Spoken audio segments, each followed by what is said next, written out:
Gustave Flaubert, le génie qui détestait Paris et la bêtise humaine. Ce Normand arriva sur Paris pour faire des études de droit, poussé par ses parents qui voulaient le voir devenir avocat. Préférant mener une vie de bohème, il abandonna rapidement les études peu de temps après une crise d'épilepsie. Sa vie de bohème lui permit de rencontrer bon nombre de grands noms des arts de l'époque, et l'héritage touché à la mort de son père lui permit de se consacrer à l'écriture et plus précisément à l'élaboration de l'éducation sentimentale qu'il ne publia finalement que bien plus tard au cours de sa carrière.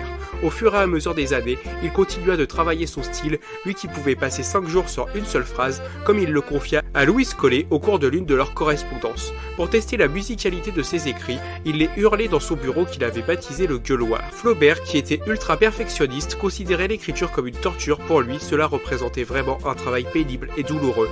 Il fut traduit en justice pour attaque aux bonnes mœurs après la publication de Madame Bovary. En effet, le procureur Ernest Pinard trouvait inadmissible le fait que l'héroïne ait des relations adultères.